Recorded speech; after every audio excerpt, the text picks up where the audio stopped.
പകലിനായി ഞാൻ ദൈവത്തെ സ്തുതിക്കുന്നു, സ്തോത്രം ചെയ്യുന്നു. ഒരു പ്രാവശ്യം കൂടെ ഗ്രേസ് ടി വിയിൽ പ്രഭാത സന്ദേശവുമായി നിങ്ങളെ അഭിസംബോധന ചെയ്യാൻ സ്വർഗത്തിലെ ദൈവം അവസരങ്ങൾ നൽകിയതിനായി 1000 നന്ദി യേശുവിന് നൽകുകയാണ്.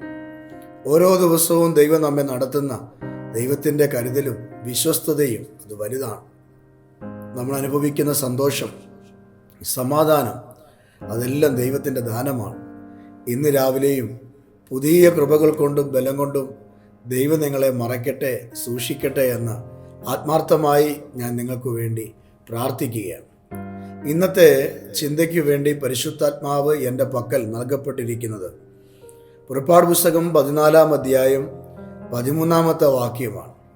വാക്യം ഇങ്ങനെയാണ്: അതിന് മോശ ജനത്തോട്, ഭയപ്പെടേണ്ട, ഉറച്ചു നിൽപ്പീൻ, യഹോവ ഇന്ന് നിങ്ങൾക്ക് ചെയ്തിരിക്കുന്ന രക്ഷ കണ്ടുകൊള്ളുവീൻ.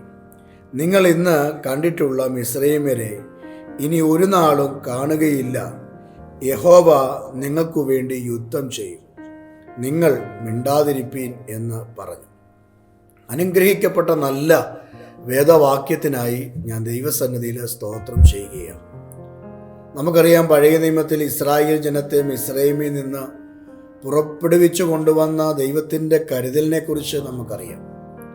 മോശയെ ദൈവം അതിനുവേണ്ടി ഉപയോഗിക്കുന്നു. മോശ ഫറവോൻ്റെ അടുക്കൽ ചെന്ന് എൻ്റെ ജനത്തെ ദൈവത്തെ ആരാധിക്കാൻ വിട്ടയയ്ക്കുക എന്ന് പലവട്ടം പറഞ്ഞപ്പോൾ ഫറവോൻ്റെ ഹൃദയം കഠിനപ്പെടുന്നു. അവസാനം സംഹാരദൂതനെ അയച്ച് ഫറവോൻ്റെ ഹൃദയത്തെ ഇളക്കി ദൈവം ജനത്തെ മരുഭൂമി വഴിയായി കനാൻ ദേശത്തേക്ക് കൊണ്ടുവരുന്ന ഭാഗമാണ് പുറപ്പാട് പുസ്തകത്തിൽ നമ്മൾ കാണാൻ കഴിയുന്നത്. ഇവിടെ ഇസ്രായേൽ ജനം മിസ്രയീമിൽ നിന്ന് മോശയുടെ വാക്കിൻ്റെ മുമ്പിൽ ഇറങ്ങിത്തിരിച്ചു. അവരാദ്യത്തെ പരീക്ഷ സമയത്ത് അവരെത്തപ്പെട്ടിരിക്കുക. ചെങ്കടലിൻ്റെ തീരത്ത് അവർ വന്നു. പക്ഷേ അവരുടെ മുമ്പിൽ വിരിഞ്ഞൊഴുകുന്ന ചെങ്കടൽ വഴിയിൽ ഒരു മുടക്കമായി, തടസ്സമായി നിന്നപ്പോൾ അവർ മോശയോട് പിറുപിറുത്തു. ഞങ്ങളെ എവിടെ ഇട്ട് കൊല്ലാൻ കൊണ്ടുവന്നാണോ? മിസ്രയീമി ശവക്കുഴിയില്ലേ? ഞങ്ങളെ തിരിച്ചയക്കണം, ഞങ്ങളുടെ വേലസ്ഥലത്തേക്ക് വേല ചെയ്യാൻ ഞങ്ങളെ തിരിച്ചയക്കണം, ഈ മരുഭൂമിയിൽ നിന്ന് ഞങ്ങളെ രക്ഷിക്കണം എന്ന് പറഞ്ഞുകൊണ്ട് മോശയോട് പിറുപിറുക്കുന്ന ഒരു കൂട്ടം ജനത്തെ നമുക്ക് കാണുവാനായിട്ട് കഴിയുന്നുണ്ട്. ഈ ഇസ്രായേൽ ജനം മോശയോട് പിറുപിറുത്തപ്പോൾ മോശ ജനത്തോട് പറഞ്ഞ ഒരു മറുപടിയാണ് ഇന്ന് നമ്മൾ ചിന്തയ്ക്ക് വേണ്ടി എടുത്തിരിക്കുന്നത്. ഇവിടെ വായിച്ച വാക്യം ഇങ്ങനെയാണ്: അതിന് മോശ ജനത്തോട്. ഏതിന്? പിറുപിറുത്ത ജനത്തോട്. പിറുപിറുപ്പ് നമുക്ക് ഈ 14-ാം അധ്യായം 11-ാമത്തെ വാക്യം മുതൽ കാണുന്നുണ്ട്. അവർ മോശയോട് പറഞ്ഞത്, മിസ്രയീമിൽ ശവക്കുഴി ഇല്ലാഞ്ഞിട്ടോ നീ ഞങ്ങളെ മരുഭൂമിയിൽ മരിപ്പാൻ കൂട്ടിക്കൊണ്ടിരിക്കുന്നത്? നീ ഞങ്ങളെ മിസ്രയീമിൽ നിന്ന് പുറപ്പെടുവിച്ചതിനാൽ ഞങ്ങളോട് ഈ ചെയ്തത് എന്ത്? മിസ്രയീമ്യർക്ക് വേല ചെയ്യുവാൻ ഞങ്ങളെ വിടണമെന്ന് പറഞ്ഞ് അവർ മോശയോട് പിറുപിറുത്തു, ബഹളമുണ്ടാക്കി. ഈ ജനത്തോട് മോശ പറയുകയാണ്, ഭയപ്പെടേണ്ട, ഉറച്ചു നിൽപ്പീൻ. ഇന്ന് രാവിലെ ചില പ്രിയപ്പെട്ടവരോട് പ്രതിസന്ധിയുടെ നടുവിൽ, പ്രതികൂലങ്ങളുടെ നടുവിൽ പകച്ചു നിൽക്കുന്ന ഒരു കൂട്ടം ജനത്തോട് ദൈവത്തിൻ്റെ ആത്മാവ് ഇന്ന് രാവിലെ പറഞ്ഞ ദൂതാണ്: ഇന്ന് നിങ്ങൾ കണ്ട ഈ കഷ്ടത ഇനി നിങ്ങൾ കാണാൻ ഇടവരികയില്ല. നിങ്ങൾ ഇന്ന് കണ്ട ഈ പ്രതികൂലം നിങ്ങളുടെ മുമ്പിൽ എല്ലാ കാലവും ഉണ്ടാകുകയില്ല. ഇന്ന് കണ്ട മിസ്രയീമിനെ നിങ്ങൾ ഇനി മേലാൽ കാണുകയില്ല എന്ന് ഇവിടെ മോശ പറഞ്ഞതുപോലെ ഈ സന്ദേശം കേൾക്കുന്ന പ്രിയപ്പെട്ടവരോട് പറയുകയാണ്. ചില കഷ്ടതയുടെ താഴ്വരയിൽ പകച്ചു നിൽക്കുന്ന, ഇനി എങ്ങോട്ട്, ഇനി എങ്ങനെ എന്ന് ചിന്തിച്ച് ഭാരപ്പെട്ടു നിൽക്കുന്ന ഒരു കൂട്ടം ജനത്തെ നോക്കി പരിശുദ്ധാത്മാവ് ശക്തവും വ്യക്തവുമായി ദൂത് പറയുകയാണ്: ഇന്ന് നിങ്ങൾ കണ്ട ഈ കഷ്ടത ഇനി നിങ്ങൾ കാണുകയില്ല. ഒന്ന് ആവർത്തിച്ച് ആമേൻ പറയാൻ പറ്റുമോ? ഇന്നത്തെ പ്രവചന ദൂത് ദൈവത്തിൻ്റെ ആത്മാവ് ശക്തമായി ജനത്തോട് പറയുകയാണ്: ഇനി നിങ്ങൾ ഈ കഷ്ടത കാണുകയില്ല. ഇവിടം കൊണ്ട് തീരും. ഇവിടെ നിങ്ങൾക്കൊരു പുതിയ വാതിൽ ദൈവം തുറക്കും. എങ്ങനെ? മിസ്രയീമിൽ നിന്ന് പുറപ്പെട്ടു വന്ന ജനത്തോട് മോശ പറയുകയാണ്, ഭയപ്പെടേണ്ട, ഉറച്ചു നിൽപ്പീൻ. അതേ പ്രിയരെ, ഈ സന്ദേശം കേൾക്കുന്ന ഗ്രേസ് TV പ്രേക്ഷകരായ എൻ്റെ വാത്സല്യ സഹോദരങ്ങളോട്, സഹോദരിമാരോട്, സഹോദരന്മാരോട്, കുഞ്ഞുങ്ങളോട്, മാതാപിതാക്കളോട് ഞാൻ ദൈവത്തിൻ്റെ ആത്മാവിൽ ഒരു പ്രവചനദൂത് ഞാൻ സംസാരിക്കുക. ഉറച്ചു നിൽക്കുക. നിങ്ങളായിരിക്കുന്ന പട്ടണത്തിൽ, നിങ്ങളായിരിക്കുന്ന സ്ഥലത്ത്, ആ ജോലി സ്ഥലത്ത്, ആ വീട്ടിൽ, ആ സാഹചര്യത്തിൽ നിങ്ങൾ ഉറച്ചു നിൽക്കുക. ഭയപ്പെടേണ്ട. ജീവിതത്തിൻ്റെ മുന്നിൽ കഷ്ടതകൾ ചെങ്കടൽ പോലെ നിങ്ങളുടെ മുമ്പിൽ കിടക്കുകയായിരിക്കാം. ഒന്ന് മാറുമ്പോൾ മറ്റൊന്ന്. ഇത് ഇന്നല്ലെങ്കിൽ നാളെ ഒരു ശമനമുണ്ടാകും, എനിക്ക് ദൈവം ഒരു പുതുവഴി തുറക്കും എന്ന പ്രതീക്ഷയോടെ ഇരുന്നിട്ടും നാൾ കുറേ ആയിട്ടും വർഷം കുറേ ആയിട്ടും രക്ഷപ്പെടാൻ കഴിയാതെ, ജീവിതത്തിൽ നന്മ പ്രാപിക്കാൻ കഴിയാതെ, എവിടൊക്കെയോ മങ്ങലും മന്ദതകളും വേദനകളും അനുഭവിക്കുന്ന ചില പ്രിയപ്പെട്ടവരോട് ദൈവത്തിൻ്റെ ആത്മാവ് ഇന്ന് പകൽ ആമെ തുറന്നു പറയുകയാണ്. ഉറച്ചു നിൽക്കുക. ആ പ്രതിസന്ധിയുടെ മുമ്പിൽ നിങ്ങൾ പകച്ചു പോകരുത്. ആ വേദനയുടെ മുമ്പിൽ നിങ്ങൾ ക്ഷീണിച്ചു പോകരുത്. നിങ്ങൾ ഉറച്ചു നിൽക്കുക. ഭയപ്പെടേണ്ട. കർത്താവ് ഇന്ന് പകൽ നിങ്ങളുടെ കൂടെ ഉണ്ട്. സാന്നിധ്യം നിങ്ങൾ അനുഭവിക്കാൻ പോകുകയാണ്. നിങ്ങളുടെ ജീവിതത്തിൽ ദൈവത്തിൻ്റെ പദ്ധതി വെളിപ്പെടാൻ പോകുകയാണ്. നിങ്ങളുടെ ജീവിതത്തിൽ ഇനിയും ഒരു വഴിമുടക്കിയായി ഒരു സാത്താന്യ ശക്തിയും നിൽക്കുകയില്ല.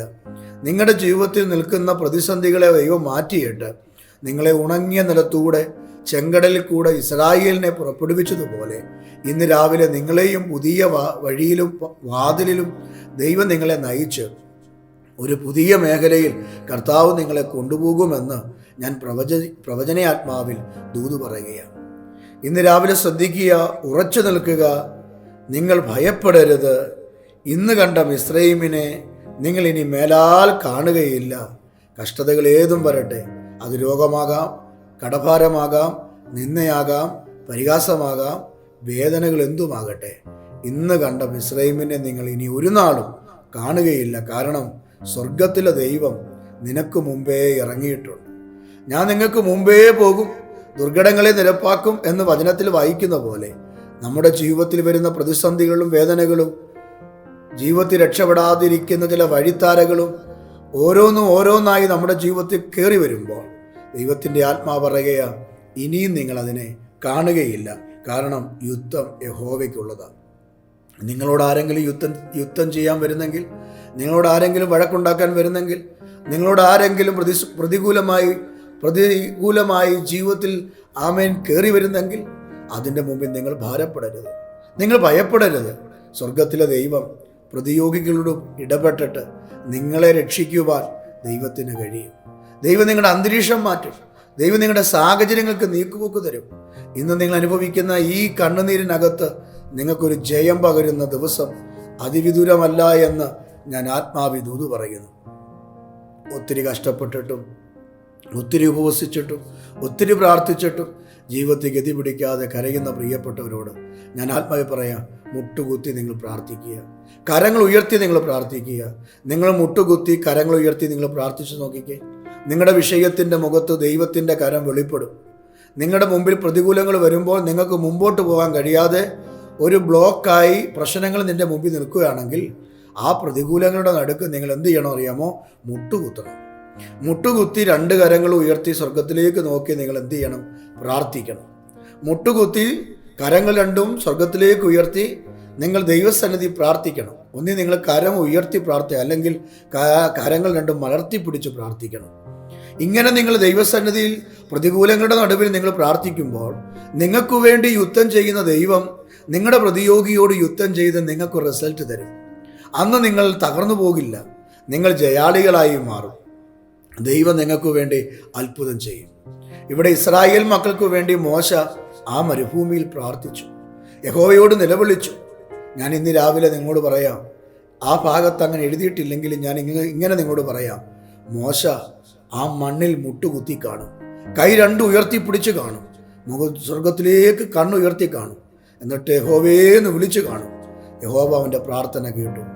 അവനോട് പറയുന്നൊരു ഭാഗമുണ്ട്, നീ എന്തിന് കരയുന്നു, നീ എന്തിന് വിഷമിക്കുന്നു, നീ എന്തിന് നിലവിളിക്കുന്നു. അതിൻ്റെ 15-ാമത്തെ വാക്യം, അപ്പോൾ യഹോവ മോശയോട് അരുളി ചെയ്തത്, നീ എന്നോട് നിലവിളിക്കുന്നത് എന്ത്? മുമ്പോട്ട് പോകുവാൻ യഹോവയായ ദൈവം പറയുക, നീ എന്നോട് നിലവിളിക്കുന്നത് എന്ത്? അക്ഷരാർത്ഥത്തിൽ മോശ ഈ ജനം മുഴുവനും പിറുപിറുത്ത് നിരാശപ്പെട്ട് അവർ മോശയ്ക്കെതിരെ വിരോധമായി നിൽക്കുമ്പോൾ മോശ ചിരിച്ചുകൊണ്ട് നിൽക്കുകയല്ലായിരുന്നു, കരം കെട്ടി അവിടെ നിൽക്കുകയല്ലായിരുന്നു. അവൻ എൻ്റെ ആ ചിന്തയിൽ ഞാൻ പറയാം, ആ മണ്ണിൽ അവൻ മുട്ടുകുത്തി കാണും, രണ്ട് കൈ ഉയർത്തിപ്പിടിച്ച് കാണും. യഹോവയോട് അവൻ പ്രാർത്ഥിച്ചു. ദൈവം പ്രാർത്ഥന കേട്ടു. മുട്ടുകുത്തി പ്രാർത്ഥിച്ച ദൈവത്തിൻ്റെ പൈതലിന് മറുപടി തരാൻ എൻ്റെ ദൈവം മതിയായവനാ.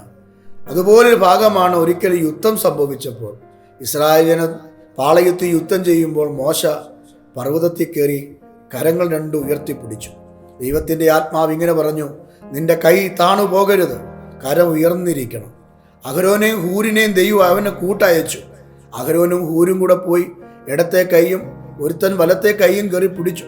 കാരണം ഒരു മനുഷ്യന് കൈ ഉയർത്തി നിൽക്കാൻ ഒരു സമയപരിമിതിയുണ്ട്. ഒത്തിരി നേരം നിൽക്കാൻ പറ്റില്ല. 5 മിനിറ്റൊന്നും ഒരു മനുഷ്യന് കൈ ഉയർത്തി പിടിച്ച് നിൽക്കാൻ പറ്റത്തില്ല. പക്ഷേ ദൈവത്തിൻ്റെ ആലോചന അവിടെ അങ്ങനെയാണ്.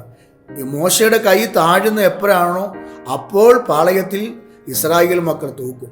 ഇസ്രായേൽ മക്കൾ തോക്കാതിരിക്കണമെങ്കിൽ മോശയുടെ കൈ ഉയർന്നിരിക്കണം. അതുകൊണ്ട് ആ കഴയ്ക്കുന്ന വേദനിക്കുന്ന കൈ താണുപോകാതിരിക്കാൻ അഹരോനും ഹൂരും കൂടെ മോശയുടെ കൈക്ക് പിടിച്ചു ഉയർത്തിപ്പിടിച്ചു. അങ്ങനെ പാളയത്തിൽ ശത്രുവിനെ യോശുവ നേരിട്ട് ജയം വരിച്ചു എന്ന് നമ്മൾ പുസ്തകത്തിൽ കാണുന്നുണ്ട്. അങ്ങനെയാണെങ്കിൽ ശത്രുവിനെ ജയിക്കണമെങ്കിൽ, കഷ്ടതയെ ജയിക്കണമെങ്കിൽ, വേദനയെ ജയിക്കണമെങ്കിൽ മുട്ടുകുത്തണം. നിങ്ങളുടെ വീടിനകത്ത് നിങ്ങൾ പ്രാർത്ഥിക്കുവാൻ പാ നിലത്തിട്ട് ആ പായിൽ നിങ്ങൾ മുട്ടുകുത്തണം. പണ്ട് കാലങ്ങളിലൊക്കെ മുട്ടുകുത്തി പ്രാർത്ഥിക്കുന്ന ആളുകളുണ്ടായിരുന്നു. നമ്മുടെ ഇടയിൽ ധാരാളം ആളുകളുണ്ടായിരുന്നു. നിലത്ത് പായിട്ട് പ്രാർത്ഥിക്കുന്ന ആളുകൾ നമ്മുടെ ഇടയിൽ ഉണ്ടായിരുന്നു. നമ്മുടെ പിതാക്കന്മാരൊക്കെ പണ്ട് പായിട്ട് താഴെ ഇരുന്നാണ് പ്രാർത്ഥിക്കുന്നത്. എത്ര കാല് വയ്യാന്ന് പറഞ്ഞാലും താഴെ ഇരുന്ന് അവർ പ്രാർത്ഥിക്കുമായിരുന്നു. ഇന്ന് പിള്ളേർ പോലും താഴെ ഇരുന്ന് പ്രാർത്ഥിക്കുന്നില്ല. അവർ സെറ്റിയയിലും കസേരയിലും കട്ടിലയിലും ദിവാങ്കോട്ടയിലും ഒക്കെ ഇരുന്നാണ് അവർ എന്ത് ചെയ്യുന്നത്, പ്രാർത്ഥിക്കുന്നത്. എന്നാൽ ഇന്ന് രാവിലെ ആത്മാവി പറയാം, നിങ്ങൾ മുട്ടുകുത്തി നിങ്ങൾ കരമുയർത്തി പ്രാർത്ഥിക്കൂ. നോക്കുക, ഏലിയാവ് യാഗപീഠത്തിൻ്റെ മുമ്പിൽ ആ യാഗപീഠത്തെ നനച്ച്, യാഗവസ്തുവിനെ നനച്ച് ചുറ്റും തോടുണ്ടാക്കി ആ തോട് മുഴുവനും വെള്ളം കൊണ്ട് നിറച്ചിട്ട് ഏലിയാവ് കരമുയർത്തി പ്രാർത്ഥിച്ചപ്പോൾ സ്വർഗത്തിൽ നിന്ന് തീയിറങ്ങി ഏലിയാവിൻ്റെ യാഗത്തെ ദഹിപ്പിച്ചു എന്ന് വായിക്കുന്നെങ്കിൽ യഹോവയുടെ സന്നിധിയിൽ മുട്ടുകുത്തി അവൻ കരമുയർത്തി പ്രാർത്ഥിച്ചതുകൊണ്ടാണ്. എൻ്റെ പ്രിയപ്പെട്ട സഹോദരങ്ങളെ, ഗ്രേസ് ടി.വിയുടെ പ്രേക്ഷകരെ, ഞാൻ ഇന്ന് രാവിലെ നിങ്ങളുടെ ജീവിതത്തിൽ നിങ്ങളുടെ പ്രാർത്ഥനയ്ക്ക് നിങ്ങൾ ഇന്ന് കാണുന്ന മിസ്രൈമിനെ, ഇന്ന് കാണുന്ന കഷ്ടതയെ നിങ്ങൾ ഇനി ഒരു നാളും കാണാതിരിക്കാനുള്ള വഴി ഞാൻ പറഞ്ഞു തരികയാണ്. ജീവിതത്തിൽ നിങ്ങൾ ദൈവസന്നിധി സറണ്ടർ ചെയ്യണം. മുട്ടുകുത്തി കൈ ഉയർത്തി പ്രാർത്ഥിക്കുക എന്ന് പറയുമ്പോൾ എങ്ങനെയാണ്? ഒരു മനുഷ്യൻ, ഒരു തീവ്രവാദി തോക്കും പിടിച്ചുകൊണ്ട് നിൽക്കുമ്പോൾ ആ തോക്കിൻ്റെ മുനയുടെ മുമ്പിൽ ഒരു മനുഷ്യൻ 2 കൈയും ഉയർത്തി മുട്ടേ നിൽക്കുന്ന ഭാഗം നമ്മൾ പടങ്ങളിൽ കണ്ടിട്ടില്ലേ? TV-യിൽ നമ്മൾ കണ്ടിട്ടില്ലേ? ചില വിഷ്വലിൽ നമ്മൾ കണ്ടിട്ടില്ലേ? എന്താ കാര്യം? ആ തോക്കിൻ്റെ മുമ്പിൽ വിധേയപ്പെടുക. അങ്ങനെയാണെങ്കിൽ നമ്മൾ നമ്മുടെ പ്രാർത്ഥനാ മുറിയിൽ, നമ്മുടെ വീട്ടിൽ നമ്മൾ മുട്ടുകുത്തി കൈ ഉയർത്തി യഹോവയുടെ മുഖത്തേക്ക് നോക്കുന്നത് യഹോവയുടെ സന്നിധി വിധേയപ്പെടുക എന്നുള്ളതാണ്, സറണ്ടർ ചെയ്യുക എന്നുള്ളതാണ്. അങ്ങനെ വിധേയപ്പെട്ട് ദൈവസന്നിധി നിങ്ങൾ പ്രാർത്ഥിച്ചു നോക്കൂ. ചില ദിവസങ്ങൾ കഴിയുമ്പോൾ നിങ്ങളുടെ ജീവിതത്തിൽ വലിയ മാറ്റങ്ങൾ നടക്കുന്നത് കാണാൻ കഴിയും. നിങ്ങൾ ആശിച്ച അനുഗ്രഹങ്ങൾ നിങ്ങളുടെ ജീവിതത്തിൽ കടന്നു വരുന്നത് കാണാൻ കഴിയും. നിങ്ങൾ ദൈവസന്നിധി മുട്ടുകുത്തി പ്രാർത്ഥിക്കൂ. ഇന്ന് കണ്ട കഷ്ടത ഇനി നിങ്ങൾ മേലാൽ കാണുക ഇല്ല. നിങ്ങൾ അനുഭവിക്കുന്ന കഷ്ടതയിൽ നിന്ന് ദൈവം നിങ്ങളെ പുറത്തു കൊണ്ടുവരും. ഇവിടെ മോശ പ്രാർത്ഥിച്ചു. അവൻ ദൈവത്തിൻ്റെ മുഖത്തേക്ക് നോക്കി. യഹോവയായ ദൈവം പറയുകയാ, നിന്റെ കയ്യിലിരിക്കുന്ന എന്താ? എൻ്റെ കയ്യിലിരിക്കുന്നൊരു വടിയാ. മോനെ മോശേ, ആ ചെങ്കടലിനെ നീ അടിക്ക് എന്ന് പറഞ്ഞ് ദൈവം ഇടപെട്ട് മോശ ചെങ്കടലിനെ അടിച്ചപ്പോൾ ആ ചെങ്കടലിൻ്റെ മേലൊഴുക്ക് നിന്നിട്ട് അതിനെ ഒരു വഴിയാക്കി അതിനെ നടുക്കൂടെ ഇസ്രായേലിനെ അക്കരെ കൊണ്ടെത്തിച്ച ദൈവം. അങ്ങനെയാണെങ്കിൽ ഇന്ന് പകൽ ചെങ്കടലിന് സമമായ പ്രശ്നങ്ങളും പ്രതികൂലങ്ങളും നിങ്ങളുടെ ജീവിതത്തിൽ കടന്നു വന്നിട്ട് ഒരു വിധത്തിലും നിങ്ങൾ ഗതി പിടിക്കില്ല, രക്ഷപ്പെടില്ല, ഇവിടെ കിടന്ന് നിങ്ങൾ മരിക്കും, ഇങ്ങനെ നിങ്ങൾ നശിക്കുമെന്ന് പിശാച് നിങ്ങൾക്കെതിരെ വെല്ലുവിളിക്കുന്നെങ്കിൽ, മുട്ടുകുത്തി കരമുയർത്തി പ്രാർത്ഥിക്കുന്നെങ്കിൽ സ്വർഗത്തിലെ ദൈവം നിങ്ങൾക്ക് വേണ്ടി അത്ഭുതം ചെയ്യും. അങ്ങനെ നിങ്ങൾ പ്രാർത്ഥിച്ചു നോക്ക്. നിങ്ങളുടെ ജീവിതത്തിൽ ഒരു വിടുതലുണ്ടാകും. എങ്ങനെ? ഇസ്രായേൽ ജനത്തിൻ്റെ മുമ്പിൽ, മോശയുടെ മുമ്പിൽ ചെങ്കടലിനകത്തൂടെ ചെങ്കൽ പാത ഒരുക്കി ഇസ്രായേലിനെ അക്കരെ കൊണ്ടെത്തിച്ച് ശത്രുവിനെയും സൈന്യത്തെയും ആ ചെങ്കടലിൽ മുക്കിക്കൊന്ന ദൈവത്തിൻ്റെ കരുതൽ നിങ്ങളുടെ ജീവിതത്തിലും നിങ്ങളുടെ ശത്രുക്കളെ നശിപ്പിച്ച് നിങ്ങളെ അക്കരെ കൊണ്ടെത്തിച്ച് ശാശ്വതമായ പാറയിൽ നിങ്ങളെ എത്തിച്ച് നിങ്ങൾക്ക് വേണ്ടി വാഗ്ദത്ത ദേശം ഒരുക്കുന്ന ഒരു ദൈവമുണ്ട്. അങ്ങനെയെങ്കിൽ നമുക്ക് അങ്ങനെ പ്രാർത്ഥിക്കാം. മുട്ടുകുത്തി കരമുയർത്തിയോ കരം മലർത്തിയോ പ്രാർത്ഥിക്കുക. ആ പ്രാർത്ഥനയിൽ സ്വർഗത്തിലെ തീ ഇറങ്ങും. യാഗവിടത്തിൽ തീയിറങ്ങി യാഗവസ്തുവിനെ ദഹിപ്പിക്കുന്നത് പോലെ നിങ്ങളുടെ പ്രാർത്ഥനാ വിഷയത്തിൽ തീയിറങ്ങി നിങ്ങളുടെ പ്രാർത്ഥനാ വിഷയത്തിൽ ദഹിപ്പിച്ച് ദൈവം നിങ്ങൾക്ക് മറുപടികൾ തരും. മുട്ടുകുത്തി കരമുയർത്തി നമുക്ക് പ്രാർത്ഥിക്കാം. ഇന്ന് രാവിലെ അങ്ങനെ പ്രാർത്ഥിക്കാൻ പറ്റുന്ന പ്രിയപ്പെട്ടവർ, എന്നെ കേൾക്കുന്ന ആയിരക്കണക്കിന് ആളുകളുണ്ട്. ഞാൻ നിങ്ങളോട് ഇന്ന് പകൽ ആത്മാവി പറയുക, ഈ സന്ദേശം കേൾക്കുന്ന പ്രിയപ്പെട്ട ഇപ്പോൾ തന്നെ നിങ്ങൾ ഒരുപക്ഷെ നിങ്ങൾ ബെഡിൽ കിടന്നുകൊണ്ടോ ഇരുന്നു കൊണ്ടോ കസേരയിൽ ഇരുന്നു കൊണ്ടോ നിങ്ങൾ കിച്ചണിൽ പണിയെടുത്തുകൊണ്ടോ അല്ലെങ്കിൽ നിങ്ങൾ സിറ്റ് ഔട്ടിൽ നിങ്ങൾ ഏതെങ്കിലും സാഹചര്യങ്ങളിൽ ഇരുന്നു കൊണ്ടോ നിങ്ങൾ ഈ മെസ്സേജ് കേൾക്കുന്നവരായിരിക്കാം. നിങ്ങൾ ഇന്ന് പകൽക്കാലം നിങ്ങളുടെ ഭവനത്തിനകത്ത് ഒന്ന് മുട്ടുകുത്തിക്ക്, കൈ മലർത്തി പിടിച്ചോ, കൈ ഉയർത്തി പിടിച്ചോ, ദൈവസന്നിധി യഹോവയുടെ മുഖത്തേക്ക് നോക്ക്. നിങ്ങളുടെ വിഷയത്തിന് പരിഹാരം വരും. ഇന്ന് കണ്ട ഈ കഷ്ടത ഇനി നിങ്ങൾ കാണുകയില്ല. ഇന്ന് കണ്ട വേദന ഇനി നിങ്ങളെ തൊടുകയില്ല. പ്രാർത്ഥിക്കാം, അങ്ങനെ പ്രാർത്ഥിക്കാം. പിതാവേ, ഈ മുട്ടുകുത്തി കര ഉയർത്തി പ്രാർത്ഥിക്കുന്ന ജനത്തിനായി പ്രാർത്ഥിക്കും. ഒരത്ഭുതം ഇവരുടെ ജീവിതത്തിൽ ചെയ്യണമേ. ഒരു വിടുതൽ കർത്താവ് അയക്കണമേ. ഇവരുടെ പ്രശ്നങ്ങളെല്ലാം വഴിമാറട്ടെ. ചെങ്കടൽ സമമായ പ്രതികൂലങ്ങൾ ഇവരുടെ ജീവിതത്തിൽ നിൽക്കുമ്പോൾ യേശുവിൻ്റെ നാമത്തിൽ ഒരു മറുപടി കർത്താവ് അയക്കട്ടെ. കെട്ടുകളെ പൊട്ടിക്കട്ടെ, ബന്ധനങ്ങളെ അഴിക്കട്ടെ, പിശാചിൻ്റെ തന്ത്രങ്ങൾ വിട്ടുമാറട്ടെ. ദൈവത്തിൻ്റെ നീതി ഇന്ന് പകൽ ഈ കുടുംബത്തിൻ്റെ മേൽ വ്യാപരിക്കട്ടെ. കർത്താവ്, ഞങ്ങളുടെ പ്രാർത്ഥനയ്ക്ക് അങ്ങ് മറുപടി തരണം. ഇസ്രായേലിനെ അക്കരെ കൊണ്ടെത്തിച്ച ദൈവം ഇവരെയും അക്കരെ കൊണ്ടെത്തിക്കണം. ഇവരെയും ഒരു അറ്റത്ത് ഒരു നന്മ കാണിക്കണം. ഇവരെയും ഉയർത്തണം. യേശുവിൻ്റെ നാമത്തിൽ ശത്രു മുങ്ങിപ്പോകട്ടെ. യഹോവ യുദ്ധം ചെയ്യട്ടെ. യഹോവ ജനത്തിനു വേണ്ടി വഴി തുറക്കട്ടെ. ഈ ജനത്തെ ഞാൻ പിതാവിൻ്റെയും പുത്രൻ്റെയും പരിശുദ്ധാത്മാവിൻ്റെ നാമത്തിൽ അനുഗ്രഹിച്ച് പ്രാർത്ഥിക്കുന്നു. യേശുവിൻ നാമം തന്നെ ആമേൻ. ഇന്നു മുതൽ നിങ്ങളുടെ പ്രാർത്ഥനാ മുറിയിൽ നിങ്ങൾ മുട്ടുകുത്തി കരമുയർത്തി നിങ്ങൾ പ്രാർത്ഥിക്കുക. ദൈവം നിങ്ങളുടെ പ്രാർത്ഥനയ്ക്ക് മറുപടി തരും. എത്ര വലിയ പ്രശ്നമാണെങ്കിലും അതിനകത്തൊരു മറുപടി കർത്താവ് തരും. അനുഭവത്തോടെ പറയുന്നേ, ദൈവം നിങ്ങളെ അനുഗ്രഹിക്കുമാറാകട്ടെ. ഈ ദൈവവചനം നിങ്ങൾക്ക് അനുഗ്രഹമാകുന്നുവെങ്കിൽ നിങ്ങളുടെ സുഹൃത്തുക്കൾക്കും സഹോദരങ്ങൾക്കും ഷെയർ ചെയ്യുക. കൂടാതെ എല്ലാ ദിവസവും ഗ്രേസ് ടിവിയുടെ പ്രഭാത സന്ദേശങ്ങളും മറ്റ് ശുശ്രൂഷകളും നിങ്ങൾക്ക് മുടങ്ങാതെ ലഭിക്കുവാൻ ആഗ്രഹിക്കുന്നുവെങ്കിൽ ഗ്രേസ് ടിവിയുടെ യൂട്യൂബ് ചാനൽ സബ്സ്ക്രൈബ് ചെയ്ത് തൊട്ടടുത്ത ബെൽ ബട്ടൺ കൂടി അമർത്തുക. മുടങ്ങാതെ നോട്ടിഫിക്കേഷൻ നിങ്ങൾക്ക് ലഭിക്കുന്നതാണ്. നിങ്ങളുടെ വിലയേറിയ പ്രാർത്ഥനാ വിഷയങ്ങളും അഭിപ്രായങ്ങളും ഞങ്ങളെ അറിയിക്കുക. ഞങ്ങളുടെ വിലാസം Grace T V, Keezhvaipur PO, Mallappally, Pathanamthitta district, Kerala 689587. Phone number 7559608791. സർവകൃപാലുവായ ദൈവം നിങ്ങളെ അനുഗ്രഹിക്കുമാറാകട്ടെ.